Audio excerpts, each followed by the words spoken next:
Bom, nós estamos de volta com o programa Adoração em Família. Hoje nós vamos estudar, aliás, já estudamos o capítulo 13, você já estudou aí no pequeno grupo ou na igreja, já preencheu o seu guia de estudos. O título do capítulo de hoje é Lidando com Sugestões e Pensamentos Impuros. E nós temos hoje dois pastores para nos ajudar a conversar sobre esse assunto, o pastor Giovanni Félix de Souza, pastor Gilmar Filho Silveira. Muito bom ter vocês aqui.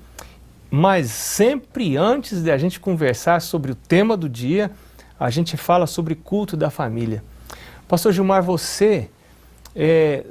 a sua família chegou a vir para a igreja quando você tinha por volta de 9 anos. Né? Perfeito. Qual foi a influência do culto da família nessa época na sua vida? Porque você pegou a sua família em duas fases, antes do culto da família e depois do culto da família. É verdade. E para mim, pastor, algo que me marcou profundamente foi o esforço do meu pai para manter este culto em família. Sou de uma família grande, nós somos 13 irmãos. Nossa. E não é fácil para um pai de família reunir esses 13... Era quase a família do Abraão. É verdade, lá, né? é verdade. Reunir esses 13 antes de sair para as correrias do dia a dia.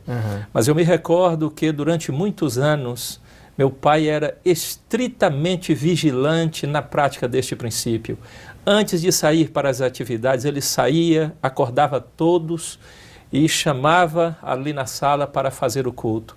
E aquilo criou uma marca muito grande dentro de mim, e eu não tenho dúvida de que essa prática, esse princípio que o meu pai estabeleceu, influenciou grandemente na minha decisão de ser um pastor.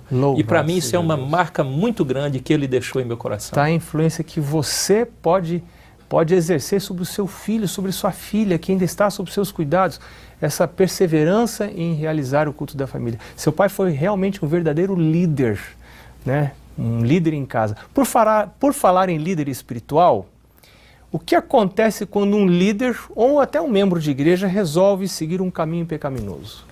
Pastor, isso é muito perigoso, porque no próprio livro, os amigos devem ter lido, Página no capítulo 7,6. 13, isso, na página 7,6, Satanás, como anjo de luz, diz ali, se aproxima dele, como se aproximou de Cristo no deserto. Só que com uma diferença, Cristo lá foi vencedor.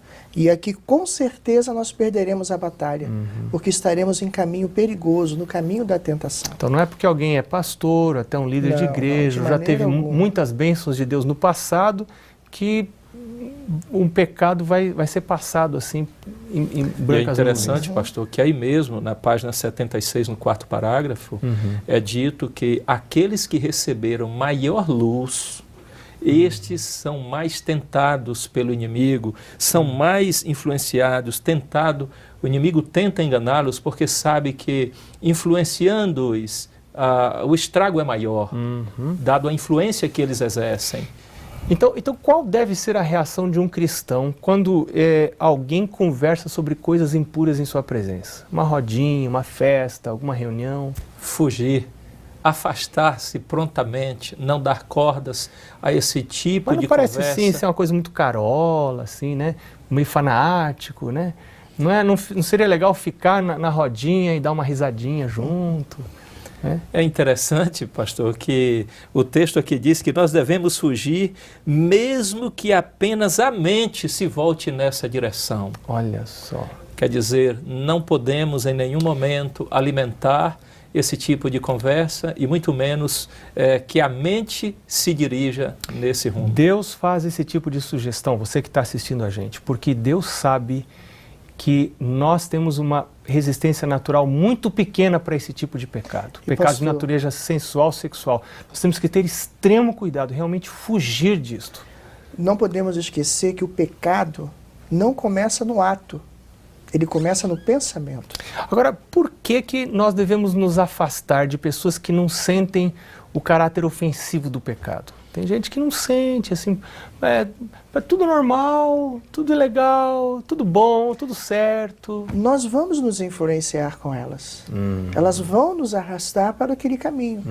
E como o pastor falou, tem que trazer aquilo como uma lépora para mim. E interessante, como o pastor Giovanni está comentando, pastor, na realidade, o texto diz que eles corrompem até a atmosfera que se respira. Exatamente. Quer dizer, não fica sem efeito no coração, na mente daqueles que estão ali envolvidos nesse tipo de conversa. Isso quer dizer que se eu tiver alguma amizade com uma pessoa assim, se isso significa, pode significar até o rompimento de uma amizade que eu tenho com uma pessoa. Como amizade íntima, sim. Aquela amizade de você estar convivendo com a pessoa, aí nos mesmos ambientes, naturalmente você se afasta. Porque se ficar junto, vai haver contaminação. Agora, você não impede você de tentar exercer uma influência àquela pessoa, mas você não pode conviver com ela. Agora, se é de sexo oposto e há algum interesse emocional, aí não tem chance, né? Fazer igual José, que correu, fugiu. Mais complicado ainda. E é interessante que o texto diz que nós, aqui na página 77, deve-se fugir deste sedutor, ainda que seja até um pastor. Ou um ancião, ou um líder da igreja. Porque a posição não faz a consagração. Perfeito. Nem a santificação, né? Pode ser a posição que tiver. E é até, pastor, usado uma expressão que muitas vezes é como se fosse Satanás em forma de homem. Nossa! É uma palavra, uma expressão um tanto contundente, forte, mas é a pura verdade. É a pura verdade. Bom, e como que a igreja deve tratar com pessoas que estão envolvidas com esse tipo de pecado?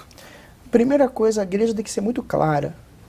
Nós temos que definir os nossos princípios. Não temos que ter medo de agirmos pelo que é certo.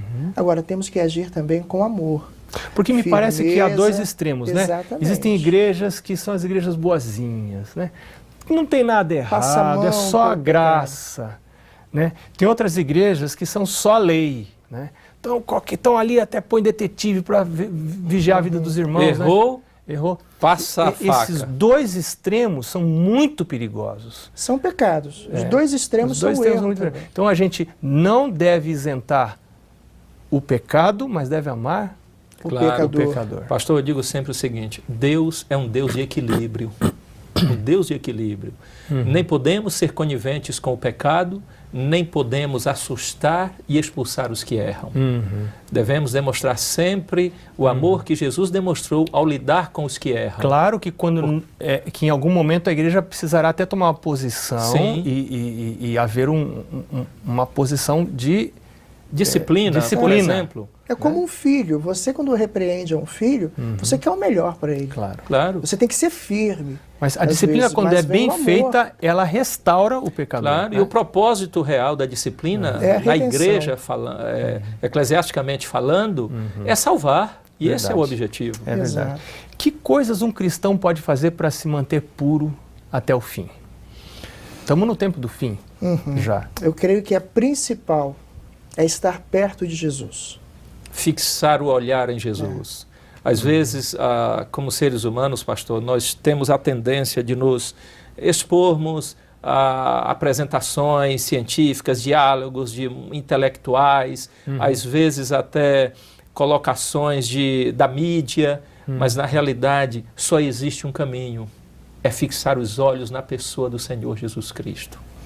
E nisso você vigiar, você ter momentos de oração, você cuidar daquilo que você contempla. Alguns capítulos atrás nós vimos isso, a preocupação, porque aquilo que eu contemplo vai me influenciar. Com certeza. E o jovem, né, uma jovem, até o casal, a família, precisa ter cuidado. Em algum momento eu preciso definir de que lado eu estou. Exatamente.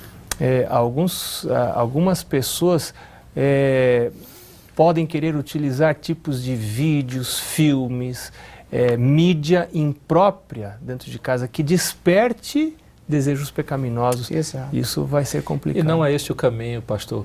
Eu digo sempre o seguinte: na verdade, nós temos toda a estrutura, tudo que é necessário para a nossa salvação. E tudo está ao nosso alcance, está em nossas mãos. A comunhão com Deus, o estudo da Bíblia, a oração, estudo da lição da escola sabatina, o culto em família, a devoção pessoal, são instrumentos poderosos que nos garantem a vitória, principalmente contra essa tendência que o mundo hoje coloca em relação à questão da sexualidade. Muito bem. A palavra de Deus diz que não nos sobreveio tentação que não fosse humana. Antes, junto com a aprovação, Deus manda o livramento. Se você está sendo tentado, fortaleça-se no Senhor, seja forte no Senhor, anime-se no Senhor, estude a palavra de Deus, ande na presença dEle e não esqueça de confessar diariamente os seus pecados ao Senhor. Assim você estará protegido dessas sugestões e pensamentos impuros. Deus abençoe você, muito obrigado, pastores, pela presença de vocês aqui no programa Adoração em Família. Nós voltamos a nos encontrar no próximo programa. Um abraço para você e até lá.